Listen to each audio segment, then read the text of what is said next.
historical interactions between science and religion. Now this is the sort of thing that could be a complete turn-off. I remember when I was a small boy and I was studying chemistry, which I was fascinated by. The thing that bored me always were the old textbooks which had a historical introduction at the beginning of each chapter in very small print and incredibly dark, boring beyond belief. I never thought I'd get into it properly and professionally. But history doesn't have to be like this. And history can be a way whereby we can do some very important things. And this lecture tonight, I want to look at take some general themes in this history of science and religion. I mean, I could start at the beginning and go on to the end, but that would be so boring and so unutterably dull that I wouldn't wish it on anybody. In any case, it would take far too long. So I just want to pick up 3 general themes. And the reason why I'm choosing these is to show you that by looking at the past aspects of the science-religion interrelationship, we can actually learn for the future. Now, I am not, I hope, like my friend, well, he's not really my friend, the footballer Gaza, who once said, "I never make predictions, and I never will." I don't want to be like that. That's what some people think history is all about, so that you can make predictions. I think it's about far more important things than that. So supposing we just approach this whole question of how science and religion have reacted over the years, up to centuries indeed, up till now, and let's take a very broad sweep. And I want to point out to you that there are actually at least 3 things that we will have to take into account. The first of them is that there is, when it comes to writing history, a real possibility of choice, to a degree that is not true if you're studying chemistry or geology. But there is a possibility of choice, because in the history of science, as in the history of anything else, there have been lots of fashions. There are several views of science, and depending on what your view of science is, so you may find your history is dependent on it. First of all, there's the view of science as a human endeavour. That is the sort of view that the old scientists had in the past, who wrote their life stories, who wrote all about how the great discoveries took place that led up to their final epoch-making discovery at the end. Is usually a bit of a triumphalist. But the great biographies of the past really looked at science as a human endeavour, battling against ignorance, battling against the forces of nature, and coming up with some pretty convincing answers. But also, you can look at science in a different way and say, well, science is more than just that. It's actually a search for truth, a search for some particular kind of truth. And in our postmodernist age, there are still scientists, the vast majority of them, who would agree with this, that it is a search for truth about nature, whatever the field of nature is that's being explored. Now, after the mid-19th century, when positivism arose, through the influence of the French philosopher Kant and others, scientific truth became exalted to a special level. It was the only kind of truth. The only kind of truth because it was the only thing you could experimentally verify. So that was another view of science, and you could look at the history of science in the light of that, as I can show you. But then again, and this is now something that happened from about the 1930s on, science became looked at by many people as a social construct. Science is actually an epiphenomenon, as they used to say, of society. Science is social change and nothing more. So some sociologists in our time have said. This started with a Marxist view of life, but it's proceeded far beyond that now. And there are many people who take the strong view, as they call it, of the history of science, which is that really the only thing that matters about science is how it is socially constructed. But there's another, fourth view, and that is that science is a complex activity, far more complex than any of the other three. In fact, all the other three are involved. And it is this view that science is much more than just a simple search for truth or simply a torrent of social change. This view is the view that I'm taking tonight, and it's a fit view for anybody who wants to apply real historical methods and complex activity. Now, understanding the science-religion relationship will depend on which of these views we adopt. If we see science as basically a human endeavour and stories of great scientists, it suggests, since most of these scientists were religious people, a harmony between science and religion. If you read the autobiographies or biographies of vast numbers of people, all the great names of the past pretty well, until mid-19th century certainly, you will find a harmony between science and religion. There are exceptions, obviously, but this is generally true. Now, the second way, where you're looking at science as a search for truth, it's the only sort of truth there is, that really does suggest possibilities of conflict, doesn't it, with religion? And that second way does, in fact, lead to a view of conflict. The third way suggests really that science and religion are both products of social change, so the relationship between them doesn't matter all that much. What's important is the relationship with society. And finally, the last one, well, this suggests that science and religion are related to each other in a wide variety of quite complicated ways. Now, there are colleagues of mine who have said, colleagues I greatly respect, though I disagree with them in this respect, that science and religion are too complicated. The issues are too complex to enable any generalizations to be made. This is the so-called complexity theory, or complexity thesis, rather. That science and religion, in their relationship, are so complicated that you just can't come up with any meaningful statements about them. Now, I believe that's nonsense. The fact that something is complicated doesn't mean you can't explain it, at least partially. And you can indeed come up with a series of explanations. See, there's ambiguity in the word science. There's ambiguity in the word religion. We in the West tend to use religion as applied to Christianity. Science is usually used in the sense in which we use it in our universities today. If you lived in the 19th century, you would have come across the phenomenon of phrenology, which is the study of the shape of the skull. By taking elaborate measurements of the shape of the skull, you come up with the personality qualities of the person. And that was regarded as a science. We now know it's nonsense. But science itself changed in meaning. Now, in addition to that, the fact that there are different views of science, there are also different views of religion, as I've said. And the possibility of different religious perspectives, Islamic, Buddhist, Christian, and that has a whole spectrum of attitudes, from liberal to Catholic, evangelical, fundamentalist. So clearly it's quite complicated. Now, this is, of course, the worst possible way to start a lecture, the worst possible way to start a course, to say this is jolly complicated. But what I'm going to try and do is, I don't want to be unrealistic, and I don't want to come up with simple statements which you will say afterwards, that's just not true. But I wanted to point out to you, first of all, this fact that there is a great possibility of choice when you come to interpret historically the relations between science and religion. Now, that's a difficult thing. All right? Okay? You with me? Hello? Good. Right.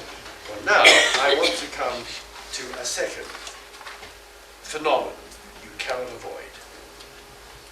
I mentioned the possibility of choice.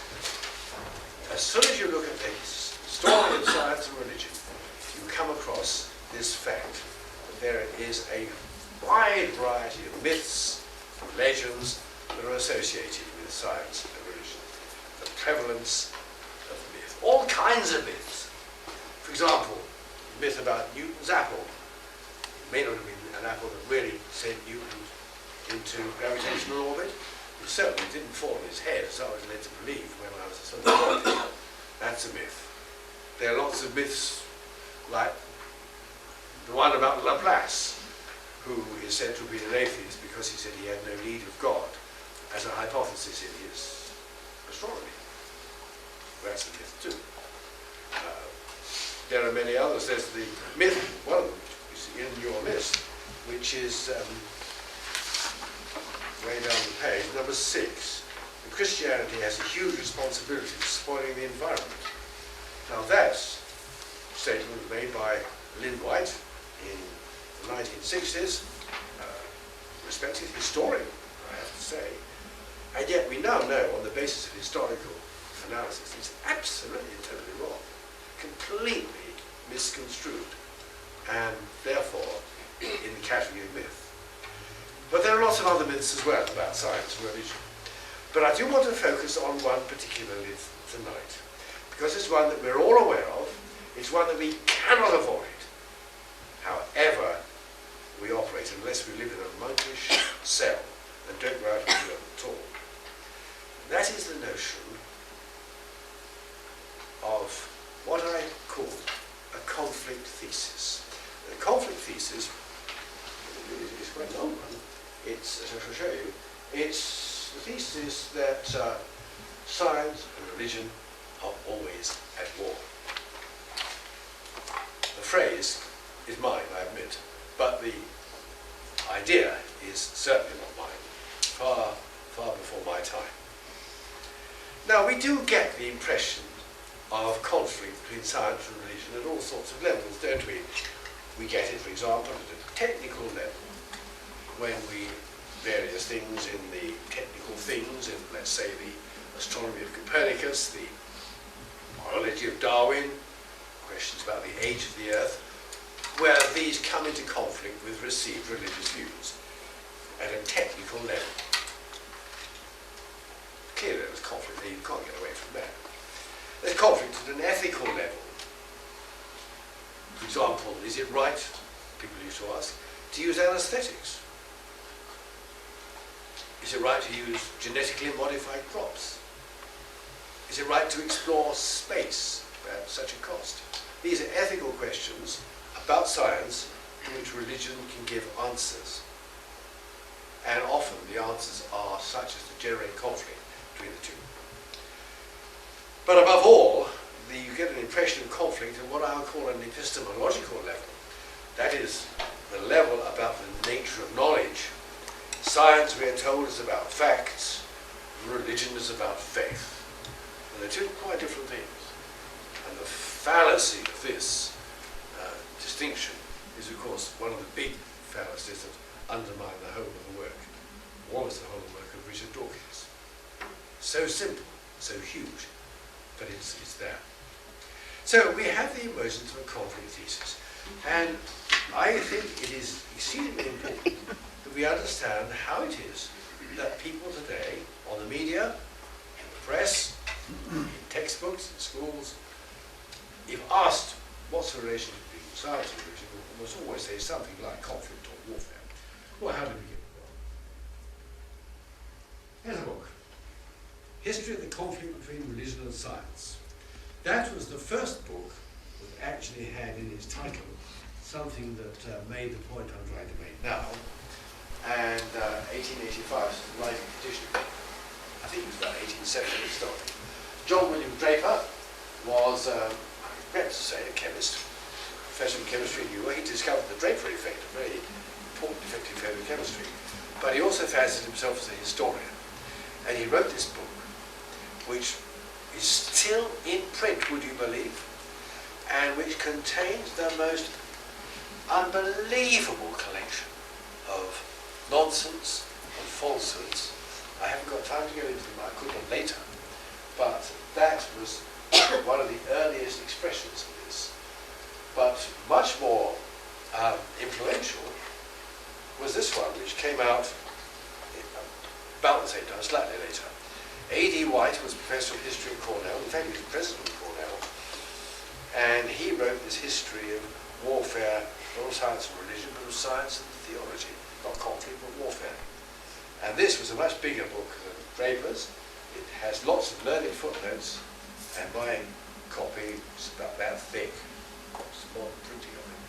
And it's actually packed with alleged facts. This, as I shall show you in another context, is actually again misconceived. Because White and Draper had determined they were going to see that the relationship was one of warfare and conflict, they wrote their books accordingly. And they left out, as most people do, the things that didn't suit their particular arguments. I'll come on to a specific example in a moment. But that was where it began. So what I want now to point out that when Darwinism came along, and you're going to hear a lot about Darwinism tomorrow, so I'm not going to say much about it, but just to say that this was the trigger for a whole new movement, and I will show you how the trigger worked. Supposing you were a Victorian lady or gentleman with lots of money, you used to have your breakfast in bed, and your servant would bring you the Times newspaper with your cup of tea. Very pleasant, very nice. And one day the servant comes in, and the Times has a review of a new book, it's in 1859, by a man called Charles Darwin, whom we never heard. It's called Origin of Species, that's what it's called. And you flip over the page of the Times, and to your horror, you discover that this man, Charles Darwin, is proposing not just a technical theory of evolution, but lots of other things as well. And as you read it, you get more and more shocked, and you get deeply upset. Now, if we had time, I would do what I did with a group in a Lent course the other day, and I'd actually stop and say, what would your reactions be as that Victorian lady or gentleman? Why would you be bothered about the origin of species? And when I asked the audience the other day, they came up, as I knew they would, with 4 answers. Well, first of all, Darwin is contradicting the Bible, because Darwin is talking about a process that takes far longer, thousands and millions of years, far longer than the 6,000 years that the Earth had traditionally believed to exist for. So he's contradicting the Bible. And isn't man made out of the dust of the earth? Whoosh, there he is, special creation. Whereas Darwin is saying he's descended from these animals. No, clearly, this is in flagrant contradiction with Scripture. You get really worried. By the time you got to your second cup of tea, you realise there's a further problem. If Darwin is right, then all that he's talking about the evolution of species means that everything's happening by chance and accident. So there is an elimination of purpose and design. And whereas the Christian had always believed, and many other religions, monotheistic religions, certainly had believed as well, Islam for one, that God is in charge of history, that God is in control. No, says Darwin. It's all change, all chance. It's all evolution by almost accident. That is really the meaning of the phrase, natural selection. And by the time you turn to your toast, you then begin to realise that there are worse is to come.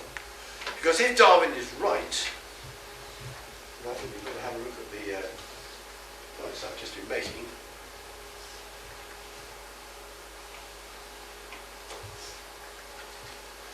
He's undermining the stability of society. Wow. Mid-19th century Britain was in a ferment, politically and socially. The Industrial Revolution was reaching its peak, and situations existed like this in London, and in all the big cities, and it was commonly believed that England would soon go through something like a French Revolution. The battle for survival was on amongst the masses. The law of the jungle, which Darwin was here talking about seemed to operate in society. And now here is this man Darwin legitimating it and making it okay for this sort of thing to happen. Okay for political unrest. But even that isn't worse. The worst thing of all, the ultimate calamity as you got to your bacon and egg was that Darwin was actually insulting the dignity of human beings. Of course we're different. It's obvious we're different, isn't it? You know we're different. Here's Darwin saying we're not.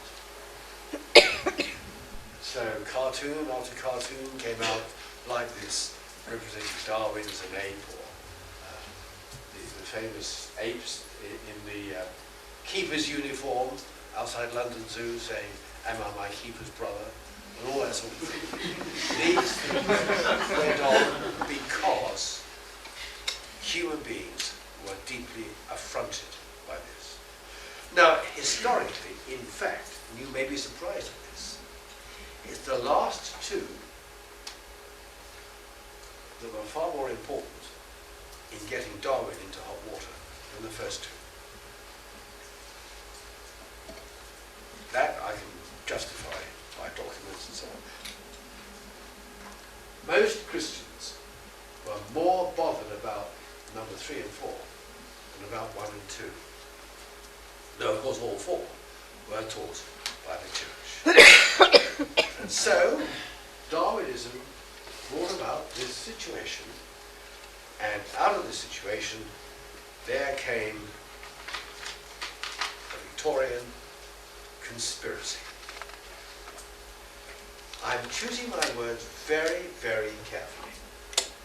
Historians who speak of conspiracy are usually suspect, but I think in this case, the evidence is so overwhelming that I can do nothing else. A man called Thomas Henry Huxley was a very famous zoologist at Imperial College in London, after whom one of the buildings is still named. Thomas Henry Huxley was determined, for his own reasons, to put down in the eyes of society the reputation of the church, and particularly of the Anglican Church. He was doing this for all sorts of reasons, which I can't go into now. Fundamentally, it was because he wanted science to become more popular in British society. And it was becoming much less popular than it had been, and Germany was running ahead of Britain in all the international competitions and so on. German science was thriving, British science was languishing. And Huxley saw this because, as a result of the failure of British societies to support British science. So what he wanted to do was to show that science was triumphant. But triumphant over what? The church, religion. What more could you want? Here was this great organisation, the Anglican Church, which dominated society in the mid-19th century, and was supported to a less degree by the Roman Catholics and the Nonconformists in Britain. This church was something that people respected. Huxley wanted them to respect scientists and science. And so, as he said, Darwin has given me a good stick with which to beat the church. And so he said in 1860, we must go about smiting the Amalekites. And Huxley and his friends began to initiate a conflict thesis. They did so with all the precision and all the discipline of a modern military machine. And none of what I'm going to say now is something that I've invented. It's all been documented, and actually I wrote a paper, which is actually on the table at the back, about the conflict thesis and its metaphor and its social origins, and we shall see all the references, dozens of them. But my point is that this is actually what really happened. So, what do you do? Well, first, the conspiracy set about to define the enemy. You can't find somebody if you don't know who they are. And Huxley and his friends quite clear who the enemy was. It was primarily the Church of England. You know the famous story of Bishop Wilberforce, Bishop of Oxford, who was taking on Huxley at the British Association meeting in Oxford, 1860. The story has been told over and over again. Every time it's told on radio, it's been done many times in the last few years, it's exaggerating just a little bit more. Makes much better drama if you put a bit of oomph into it.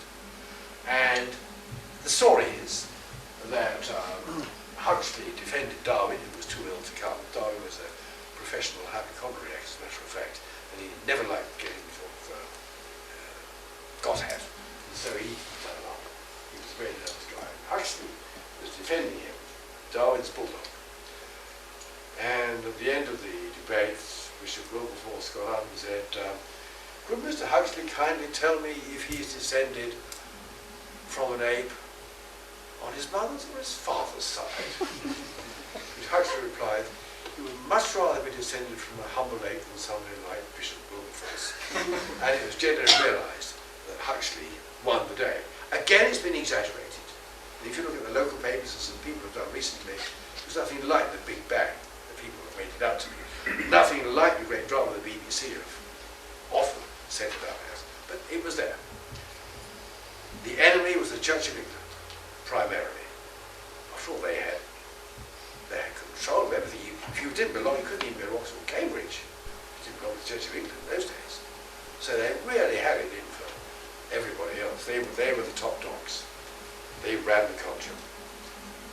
Now, the next thing he did was to establish an alliance. You can't do this sort of thing on your own. You've got to have kindred spirits with you. And so he took advantage of a thing called the X Club. This is a club so secret it didn't have a name, and those people who did know about it called it X, because X is equal to the unknown. And it consisted of between 9 and 11 persons. Here they are. I have had the privilege of seeing the minutes of the X Club. I've actually got them on microfilm at home, so I'm telling you that what I'm saying is true. The X Club consisted of a number of people, most of them on the biological side, by John Tyndall, the famous physicist, mountaineer, and there was Edward Franklin, the famous chemist. The rest were more on the biological side. There was the mathematicians, a couple of mathematicians too. William Spottiswoode was the publisher, that name. Now, this X Club was united in its hostility to religion. It was, as one of them said, pure and free, untrammeled by religious dogmas.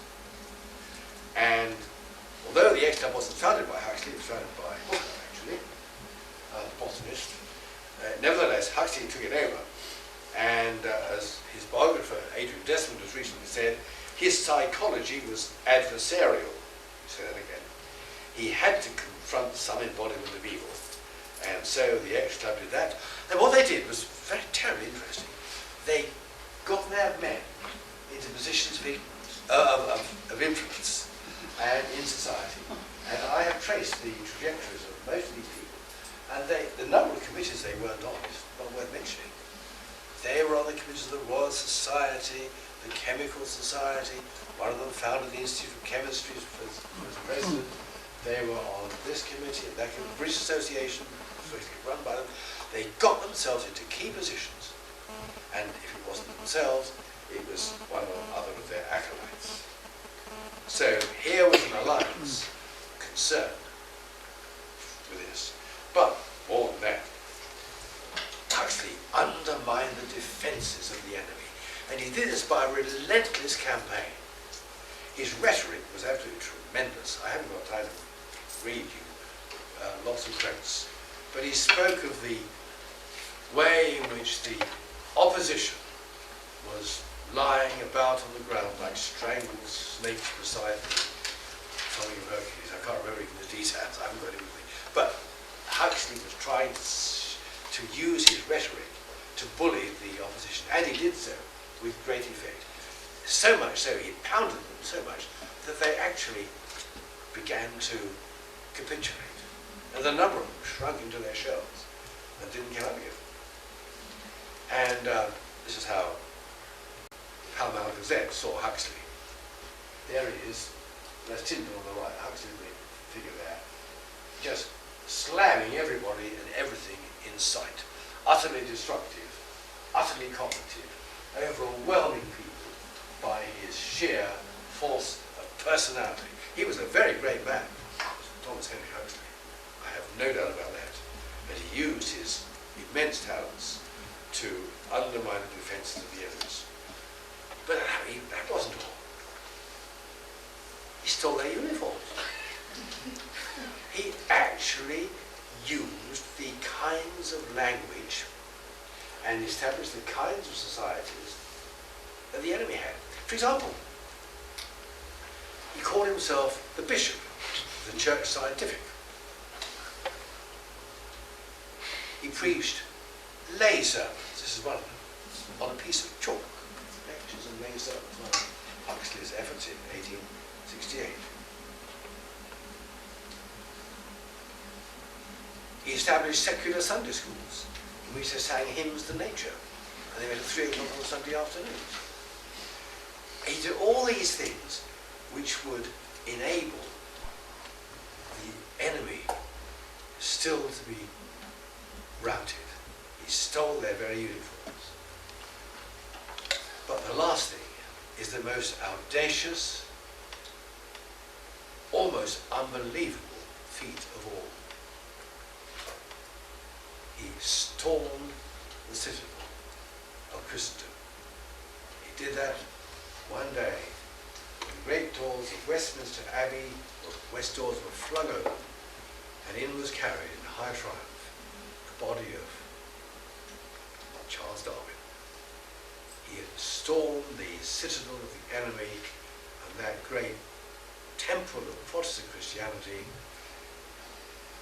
was to be desecrated by the body of Charles Darwin, who was to be interred very near that other great English scientist, Isaac Newton. So, Huxley was behind this. Do you know, Charles Darwin, when he died in his village home in Down in Kent, had asked to be buried in the little churchyard nearby, and the family had agreed. I'm not sure of the night, I think it was, anyway, I think it was a Thursday burial. The next night, Huxley went to see the Dean of Westminster and said, can't we bury Darwin in Westminster Abbey? And he used all his force and all his pressure to get an agreement. And then he went down to Down Abbey, to Down village, where the Darwins lived. And he persuaded Emma, the grieving widow, that it would be better for everybody if Darwin was buried in Westminster Abbey. She didn't want it. Charles Darwin didn't want it. Huxley insisted. And that night, the body was taken out of its crude oak coffin, very simple oak coffin, and placed into a magnificent casket. You see, Huxley had stormed the citadel. And these people were outstandingly successful in Victorian society. They didn't actually succeed in winning over the hearts and minds of most of the British public. They didn't succeed in terrorising the church out of existence. But they were outstandingly successful in one respect, in leaving to us the myth of a conflict between religion and science. And that's the situation that we have today. It's something that you can only understand if you can look at the history. And there is much that could be said about this, but I will hurry on because there's one further thing that I want to say. Just briefly though, in relation to the conflict thesis, it is clearly inadequate because the documentation is wrong. Draper and White are now flawed.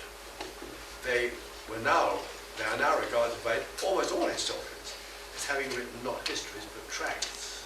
They had their own reasons, which I won't go into this in time, but I can afterwards, for writing as they did. But they were not writing serious history. And they are so wrong in so many cases. Bizarre in the case of Draper, and in the case of White, very undocumented examples are quoted time and time again. Another reason why you can't think of the conflict thesis as having any real truth in it is that it belies the earlier history of Western science. I'm only speaking of Western science. I'm not speaking of Islamic science, which I have a great respect, but I'm not speaking that at the moment. I'm speaking about Western science. Western science came out of a theological womb. Western science is the product of Protestant theology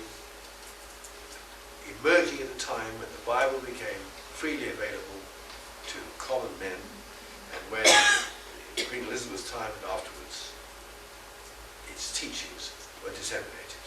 Which is why all the early scientists, or almost all of them, were not just formal Christians, they were devoted and they were really concerned Christian people, or religious people at least. You can think of Robert Boyle, the great chemist, whose piety was unassailable, of the rise of Isaac Newton's theories. Newton himself was a great believer in the Bible, and he spent more time writing about the Bible than he did about science. What he wrote largely in this city here, as it happens. I think of the rise of natural theology in the 18th century, when men of all persuasions saw that the wonderful designs in nature inevitably led to the concept of a God, and theology and science were hand in hand. I think of Faraday's devotion, the one after whom this institute has been named. And I think of people like Joule, Maxwell, Kelvin, Stokes, countless others who have not been afraid to espouse the Christian faith. So, you see, that doesn't fit with a universal conflict theory. Which is not to say there hasn't been some conflict, but as a general thesis. Remember the complexity thesis? It's only one element, and a very small one of that. And recent trends, since then, I can only mention just a few. The famous Declaration of Scientists of 1865, the Scientist Declaration, is now in the Bodleian at Oxford, in which hundreds of working scientists protested against the notion that science had somehow or other invalidated their faith. I think of the composition of the Royal Society from its earliest days until now, with many, many people making a clear Christian profession. I think of Victoria Institute, founded in the last century, Christians in Science, many, many years later in this century. And I remember that it was Malcolm Dixon in 1960 who coined a phrase, science and religion lived in an uneasy truce, a phrase taken up by John Hapgood 2 years later. And they were writing before the great wave of modern research in the history of science and religion, which now shows that the conflict thesis is even less true than it was thought. So why is it that you still find it? I believe the answer is this thesis has survived because this is what the media really like. I was at a conference at Windsor Castle some years ago with TV producers and others, theologians, and we were talking about this sort of issue. And I said, why do you people keep dramatizing this Wilberforce Huxley confrontation, for example, when it's not true? And they said, we know it's not true. We know it's not true. But it makes very good television. And that's it. If it's adversarial, if it is colourful, if you can hope that the listening audience or viewing audience will side with the apparent victors, then hype it up for all you're worth. I've done enough television not to realise that TV people aren't all evil, but there are many people who will, for the sake of a better audience, hype up something that is adversarial. That's one reason. Then there's mutual silence. Think of the museums in our country. I was at one great museum not long ago, going through its bookshop. And the bookshop had, on one wall that I suppose was about the size of the one behind me, shelf after shelf of books, all by Richard Dawkins. And there wasn't a single book representing any alternative position whatever. I mean, that is just irresponsible, as well as being deplorable, and giving you such a skewed view of the way things really are. And of course there's been plenty of sniping on the science to help to kindle it. And in America, the creationist lobby, which has as its ideal to show that Genesis must be taken literally, by definition creates a polarization between science and religion. Not realizing they are playing what they would regard as the enemy's game by so doing. Anyway, enough of that. So I've only got a few more minutes, but there's a third thing I want to say. And I will keep to time, I promise you. The third factor to bear in mind. We mentioned the prevalence of myth, and we've also mentioned the possibility of choice. The last thing I want to bring before you, in any consideration of the history of this subject, is the priority of data. You have got to go to the data on which history is founded. Now, if you were in a lab, you wouldn't think of coming up with any theory, however daft or however sensible, unless it had experimental backing. Now, in history, it's the same. Your data are in the documents, the objects, the primary sources, and these have been looked at now like they've never been looked at in the whole of history. And I want to stress the priority of data, and to do so, I want to give you one last example, so different from Darwin. I want briefly to mention the case of chloroform anesthesia, introduced in the 1840s by James Simpson. This is what an operation was like before anesthesia. This 15-year-old youth is having his leg hacked off without any anesthesia, and look at the crowd watching. That was the way it used to be. The fact that it's no longer like that came from some experiments conducted in this house in the old city of Edinburgh. And they were conducted by a man who became known as Sir James Young Simpson.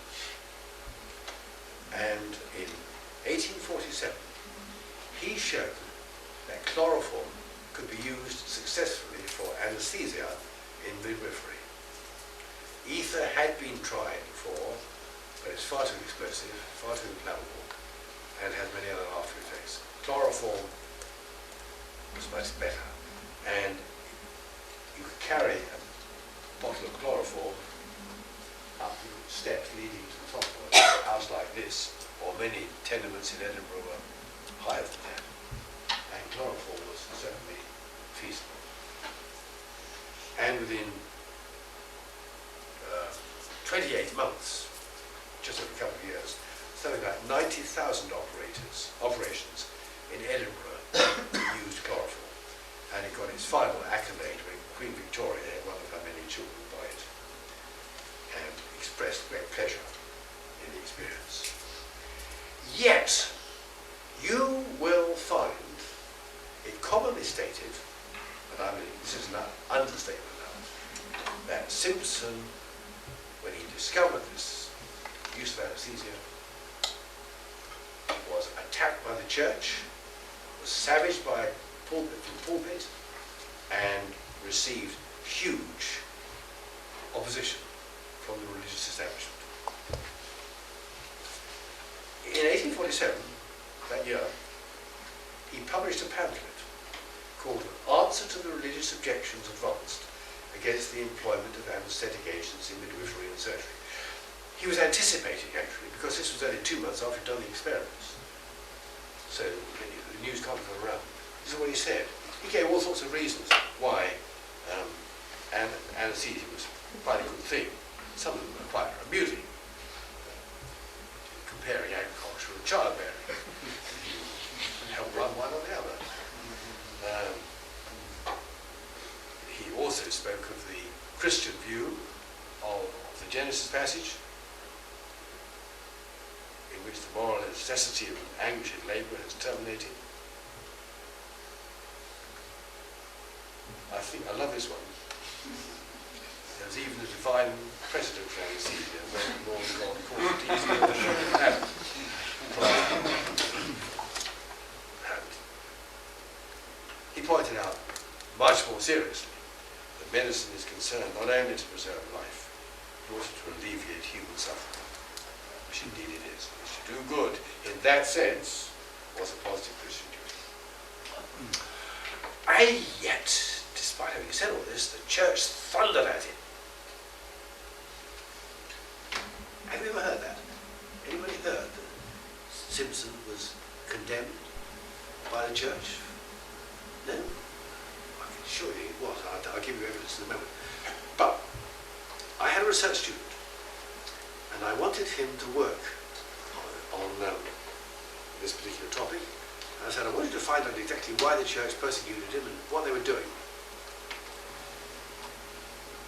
And he presented me with a list, you won't be able to read all this, of 31 books, applied from 1973, in just about a century, all of which stated the facts I mentioned. Every single one says Simpson was attacked by the church. And safety in numbers, isn't that? You can't go and say that, it must be right. So I said, find out more. And to cut a long story short, because time is passing, he couldn't find a single example anywhere of an ecclesiastic attacking Simpson. He looked through the pulpit records, he looked through the minutes of the Church of Scotland, he did everything, even the theological gutter press, he looked at a lot. So how is it that this lot of them, I'll tell you how it is. There are several generations. Those in the 1970s are quoting those in the 1950s. They're quoting those earlier on. And this research student got it down like a sort of family tree. 3 or 4 books. And do you know where they ended up? A.D. White, History of the Warfare of Theology and Science. And on that page there is a reference to Simpson being excoriated by the church. And what's the reference? No reference at all. White had heard the story, probably heard of Simpson's own tracks, and had made it up. Because it fitted in with his thesis. That's what we do. If we've got a thesis, we get the facts, if we're not very careful to do it.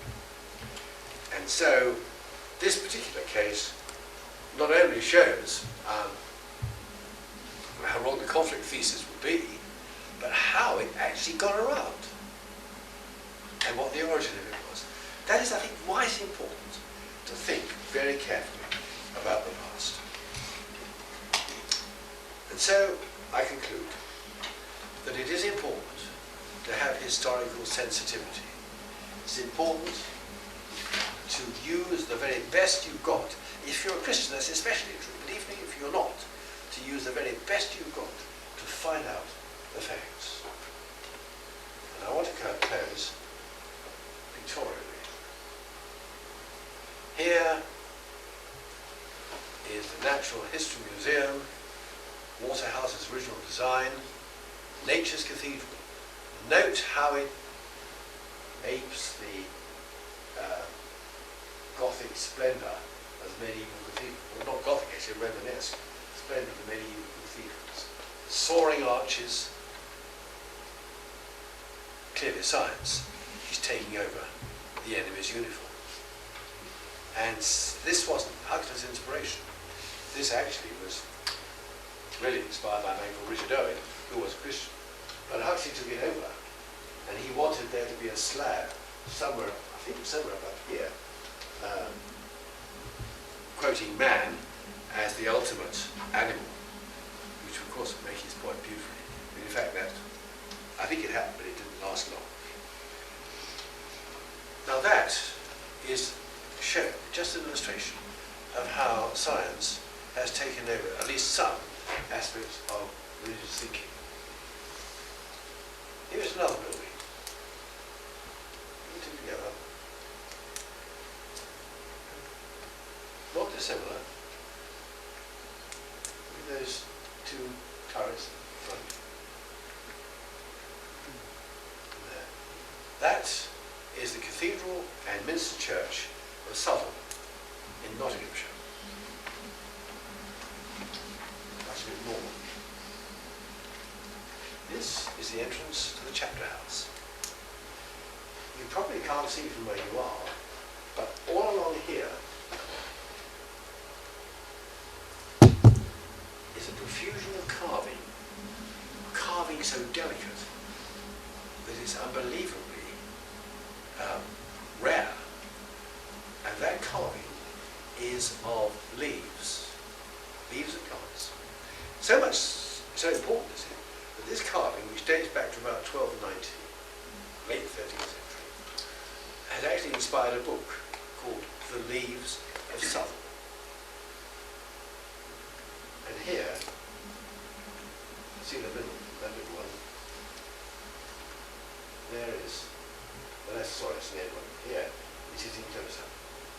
And the naturalistic reality and richness of these leaves is astonishing. How is it that 2 or 3 centuries before the age of science, these masons working in the house of God could represent nature with such accuracy, such care, and such fidelity? I believe the answer is that if you can call the knowledge of that sort of nature science, the overlap between science and religion, in this case, as in the former case, is complete. That's all I have time to say.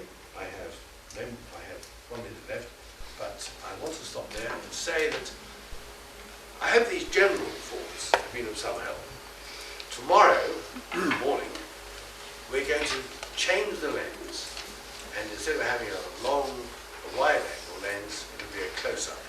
And I want to look at one particular case, which is extremely instructive and as relevant to today's science as tomorrow's issue of nature. So that will come tomorrow.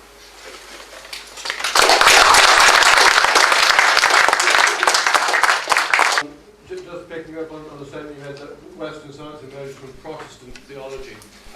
You made the point that many scientists are very devout, God-fearing people, but why Protestant? I can think of a lot of Catholics who are also good scientists. Wait till tomorrow. Why Protestant? It is one of the issues that's coming tomorrow. In short, I'm not saying what should have happened, I'm saying what did happen, which is rather different. And how can I put it? It so happened that it was largely in Protestant lands of Britain and Scandinavia that science really got off to a cracking start. Then it was and Germany as well. Then in the Catholic countries of France, and much less true Italy and Spain, it simply didn't go so well. Now, that's just a historical fact. I mean, there's no doubt about that. Some people say science can't exist in Catholic countries. That's one of the things on your list, which has nonsense. Of course it can, and it has done. But it's had disadvantages. And I think the basic thing is that in Protestant countries there has been this emphasis on the Bible, and the Bible makes it perfectly clear the study of nature is to be encouraged. We're told to look at the heavens, we're told that the heavens declare the glory of God, and we are told to care for the environment, and all sorts of other things like that. Nature is not regarded, as some of the Greek philosophers did, as basically evil. Their teaching, the Manichaeism, got absorbed in some sections of the Catholic Church in the Middle Ages, so that some sections of the Catholic Church did hold that matter was evil, which is precisely one reason why they tended to get out of the world into a monastic situation. Now that's just the way it was, but I think there were strong correlation between the ideals of science and the ideals of Christianity, and indeed, to some extent, the ideals of Islam, but historically more with Christianity. And I would like to explore those a bit more tomorrow, if I may. Yes. I have two questions. Two questions. First one is that I was wondering what was going on in Huxley's mind that he went all the way to attack Church of England. There must be some deep-rooted motivation in his mind that he went all the way, and the way he went on to attack the Church of England. Something like, suppose something in his psychology, mindset, whatever. This is number one. And number two... Can I just repeat that so you can hear? It was what was really Huxley's motivation. Exactly. Yeah. And second question is that,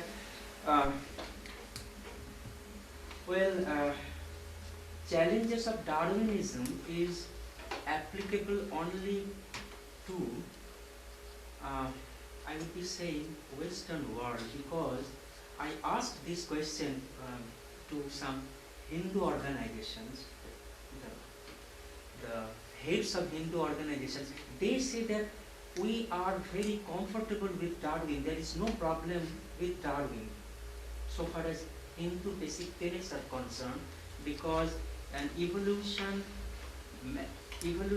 fits very well with Hindu mythology. What I was wondering, is it because that something very special about Christianity which put into conflict with Darwinism or interpretation of Bible? And I was wondering what was your opinion about it?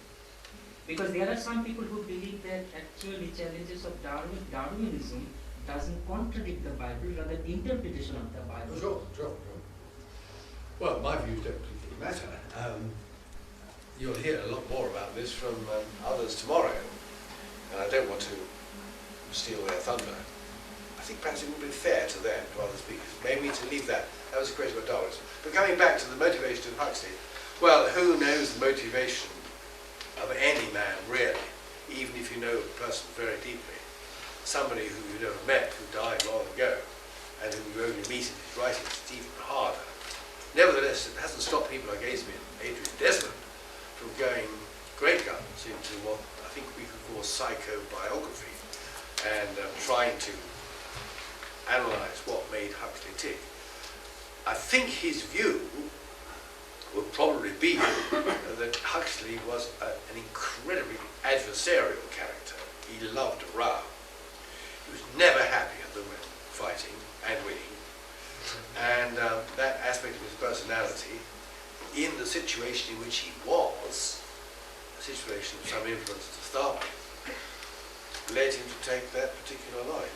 I don't think that's all there is to it by a long way, but I think that's part of it. Yes?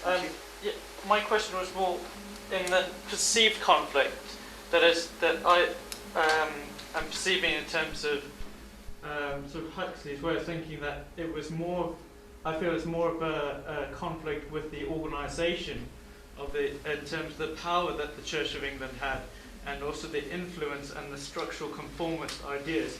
Those were the ideas you had to have, and his way of meeting that was trying to find a non-conformist, of challenging the ideas of the organisation and the power rather than the faith. I think that's very largely right. But I think he was, I mean, his basic objective, I don't think he cared particularly what they believed. His basic objective was to get them off their pedestal.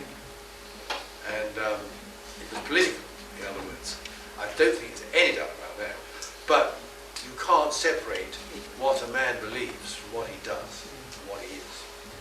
And Huxley wouldn't have had a hope of attacking them on a political ground. He would have been routed.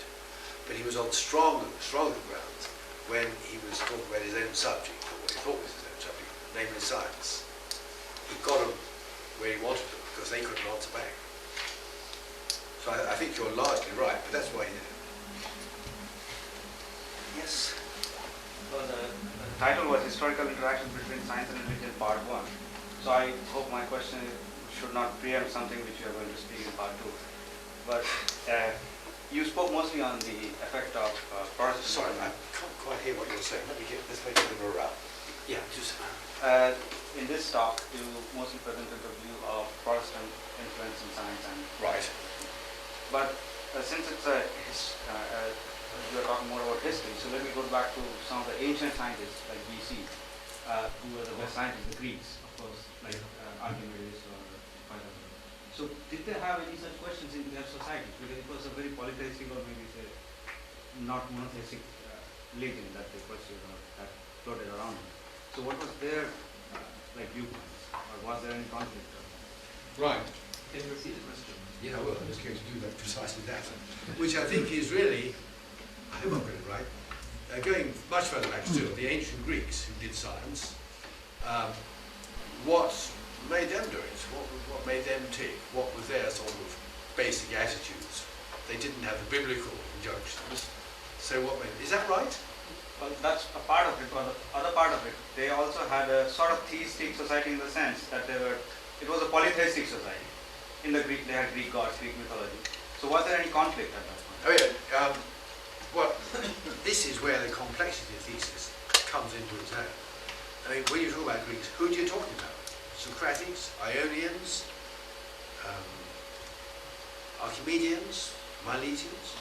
They all had different views.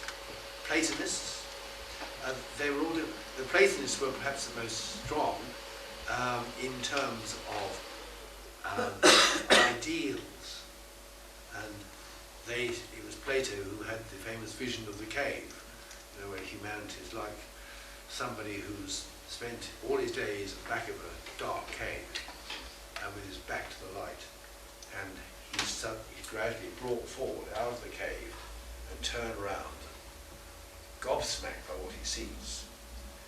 And that's what education's about. Now that's the sort of Platonic Greek idea that you get enlightenment.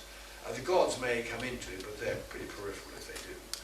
And it's all about educating and forming a stable society, a stable republic. But then you had elements in another element of Greek thought, which was the Aristotelian, which just after Plato, and that was much more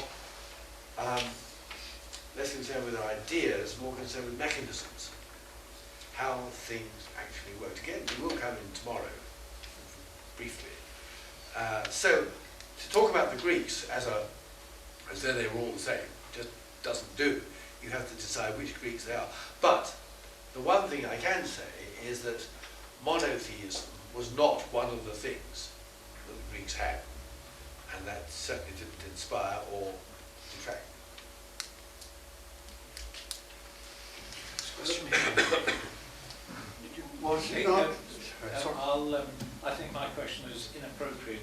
It'll come up again. Okay, fine. Sorry. Yes. Was it not true that the Archbishop of Canterbury, Frederick Temple, the father of William Temple, was by no means opposed to Darwin? Oh yes, there were a lot of people who weren't, Christians who weren't opposed to Darwin. In fact, there's one very interesting book called Darwin's Forgotten Defenders, written by David Livingstone. Not the David Livingstone you think you know, but the David Livingstone I know, who lives in Belfast. And David has done a lot of work on the reception of Darwinism. And to cut a long story short, what he's found very surprising is that the branch of the Christian church which most happily accepted Darwin were the evangelicals, who believed the Bible, but who could see that there was more than one way to interpret the Bible.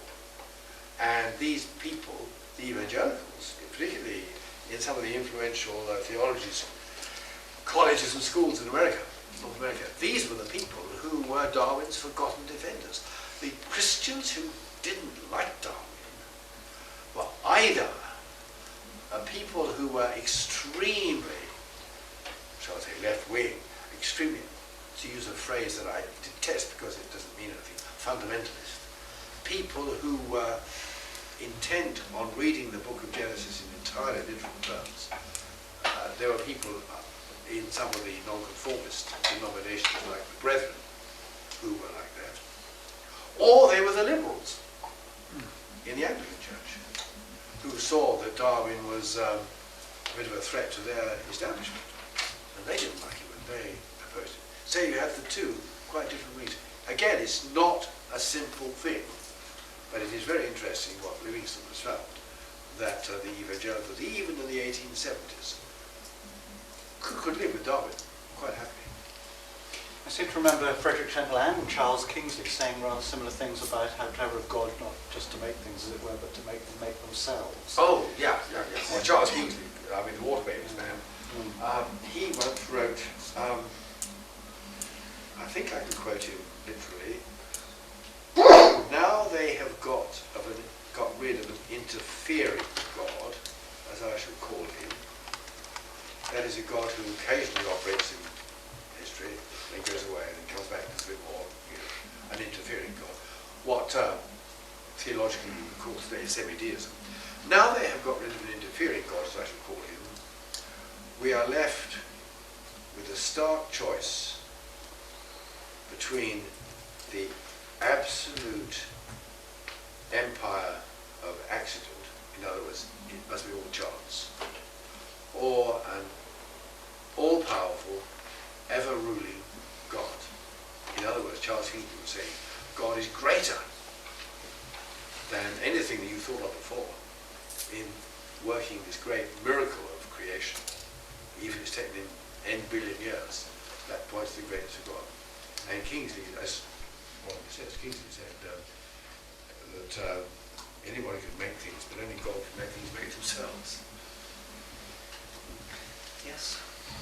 I'm intrigued by the conspiracy theory that you have for Huxley. I think it makes sense. I wonder two things. One, do you think that he had it worked out in advance that these were going to be the stages of his conspiracy, of the Victorian conspiracy that you put his name to? And secondly, would you draw a parallel between that conspiracy and the process it went through and what we currently see with the intelligent design creationists and possibly ending up with storming the Citadel and having a man in the White House?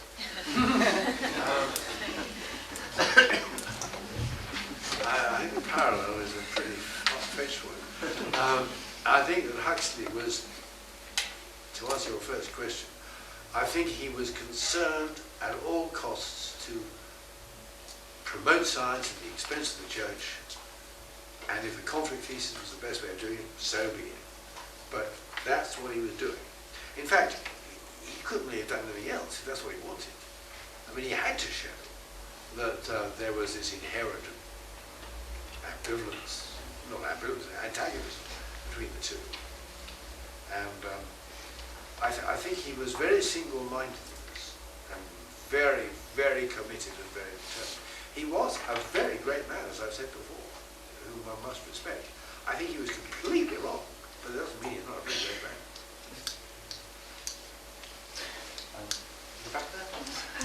Richard Owen built the Natural History Museum, a kind of monument to... I didn't have a decade, but I liked it. Just interested in your view of Richard Owen. You built the Natural History Museum as a kind of monument to God's creation, and he was an eminent scientist. Right. I wondered how influential you think Richard Owen was at the time of the 1860 debate. Richard Owen, well, that's another whole story, isn't it? Richard Owen was a very great man. I mean, he and Huxley got on terribly badly, for obvious reasons. Richard Owen he didn't build it, I mean, he was the inspiration behind it, and he was the driving force behind the Natural History Museum, without any doubt at all. But it was taken over by Huxley and his friends, and stuffed with all the things that showed the evolutionary chain.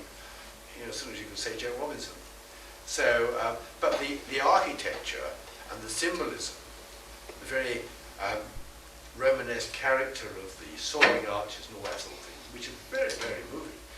I mean, you've got it at St Pancras Station as well, so you can't just pretend it's Owen, the Waterhouse, the architect. But it fitted in with Huxley's intention of stealing the uniforms. That's my point. Not that he made it that way, but it was there and he used it. It was like stuffing a great cathedral with dinosaur models, or stuffing Westminster Abbey with the funeral procession for Charles Darwin. Same thing. Was that such a bad thing for the church to do, actually? Oh, I make no moral judgments.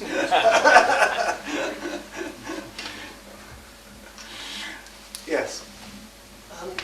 One person who's had quite a large effect on the general public, I think, is Dan Brown. And in one of his books, he presents the whole science and religion war starting quite earlier with Galileo and the formation of the Illuminata. I think that's it. It's kind of like the X Club. Is there any truth to that, or is that just another media myth? That is there any truth in what? The last? In that there was a formation of a group of scientists whose aim was to bring down the church, and was that the start of? I don't know. I've only heard of that from Dan Brown. Okay. But it's true. My ignorance is encyclopedic. But would you want to say a little more about Galileo in that context? Because I mean, that's where Our story gets some sort of plausibility, isn't it? By hanging it on the Galileo. Yeah, do you want to follow I up? want to talk about it tomorrow. Yes. I'm having difficulty phrasing this as a question, but perhaps you could sort of pick up a comment like that coming out of what you said, which I think is very interesting about T.H. Huxley and conflict theory, with a view of using science to destabilise the established church and thereby the Victorian society. Also in London at about that time was Karl Marx. Yes. And I'm wondering if there's any interaction between his attempts to destabilise the sort of capitalism with scientific socialism. Was that at all related to Huxley and his ideas? I don't think so. I mean, Marx wanted to dedicate Das Kapital to Darwin, and Darwin refused. Darwin was very, very timid, and but I think he saw there were big problems.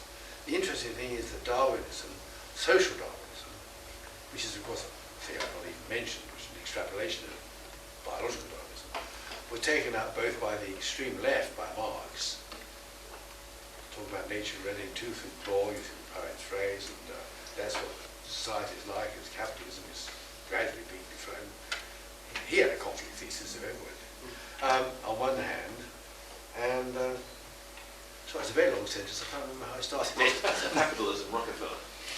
Yeah, that's right. Oh, capitalism. And the other thing is, of course, that Rockefeller took a great interest in Darwin's theory and supported it because it suited his purpose as a very influential capitalist. Somebody said Darwin, I think George Bernard Shaw, Darwin had the luck to please anybody who had an axe to grind. And, I think there's something in that. I suppose people like Herbert Spencer Yeah, well, Spencer, of course, was a great friend of the X Club. Yeah. He wasn't a member of the X Club, but he did dine there occasionally. Sorry, I'm wrong. He did become, later, he wasn't in my list, He became a member of the expert. Why did I? I'm sorry, I forgot to mention it. Yes, that's true. Yes, he was on your list.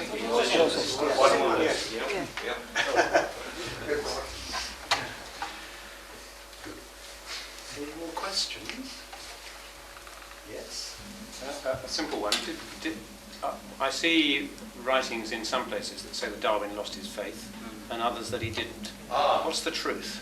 What is true? That is a story and a half.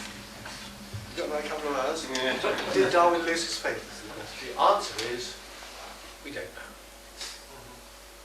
There is a story that Lady Hope, a lady who was supposed to be a sort of missionary to hop pickers, who of course Down is in the Kentish Valley where the hops grow, got to see Darwin and saw him on his deathbed and learned from him that he had repudiated all the ideas of his youth and that he had turned to faith in God. And she published this as Darwin's, not literally deathbed confession, but it was nearly at his end. And this, of course, has been, it's been around for a long time. Some very keen Christian types, years and years and years ago, got hold of it and said, whoopee, look, this even Darwin's wrong. And I mean, even if it was true, it doesn't prove a thing about the truth of his theory. But they didn't seem to realise it.